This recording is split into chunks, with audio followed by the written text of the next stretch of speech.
Abacus কি? Abacus শেখার ফলে সত্যি কি আপনার সন্তানের ব্রেন ডেভেলপ হচ্ছে? আচ্ছা, এর কি কোনো সায়েন্টিফিক ব্যাখ্যা আছে? আমি আজকে কিছু রিসার্চ পেপার নিয়ে আপনাদের সঙ্গে হাজির হয়েছি। আমি সায়েন্টিফিক প্রুফ সহ দেখাবো কিভাবে অ্যাবাকাস শেখার ফলে একটি শিশুর ব্রেন ডেভেলপ হয়। চায়নার একটি রিসার্চ পেপারে বলা হয়েছে অ্যাবাকাস শুধু একটি গণনাকারী যন্ত্র নয়, অ্যাবাকাস শেখার ফলে একটি শিশুর ব্রেন ডেভেলপে দারুণ ভূমিকা রাখে। কিন্তু কিভাবে? চলুন আমরা দেখে নিই। ক্লিনিক্যাল ট্রায়ালের জন্য তারা 82 চিলড্রেনকে সিলেক্ট করেছিলেন। 82 চিলড্রেনের মধ্যে 58.50 ছিল ছেলে এবং 41.50 ছিল মেয়ে। এর মধ্যে শিশুদেরকে দুইটি ভাগে ভাগ করা হয়েছে।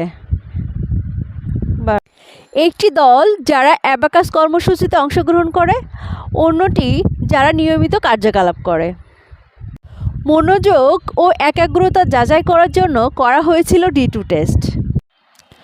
পার্থক্য নিরূপণ করা হয় ডিফারেন্সিয়াল পারসেপশন টেস্টের মাধ্যমে। স্মৃতি যাচাই করা হয় রেনল্ডস ইন্টেলিজেন্স স্কেল স্প্যানিশের মাধ্যমে। সাধারণ বুদ্ধিমত্তা যাচাই করা হয় রিভান অ্যাগ্রেসিভ ম্যাট্রিক্সের মাধ্যমে।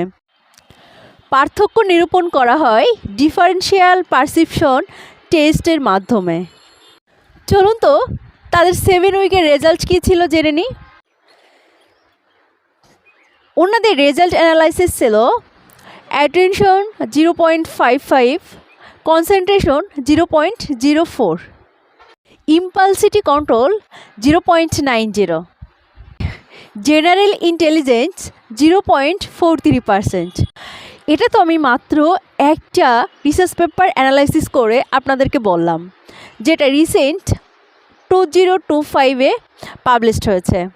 এছাড়াও আমি এখানে আরও কিছু রিসার্চ পেপার যুক্ত করেছি, যেটা 1995-এ 2025-এ পাবলিশড হয়েছিল।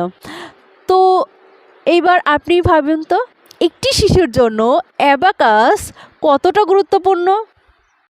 ভিডিও শেষে আপনাদের জন্য কিছু প্রশ্ন রেখে গেলাম। প্রশ্ন নাম্বার 1, অ্যাবাকাস কি? প্রশ্ন নাম্বার 2, ক্লিনিক্যাল ট্রায়ালের জন্য কতজন শিশুকে নেওয়া হয়েছিল? প্রশ্ন নাম্বার 3, একাগ্রতা যাচাইয়ের জন্য কোন টেস্টটি করা হয়েছিল? প্রশ্ন নম্বর 4, স্মৃতিশক্তি যাচাইয়ের জন্য কোন টেস্টটি করা হয়েছিল? প্রশ্ন নম্বর 5, মেমোরি টেস্টের পর কত % ডেভেলপ হয়েছিল?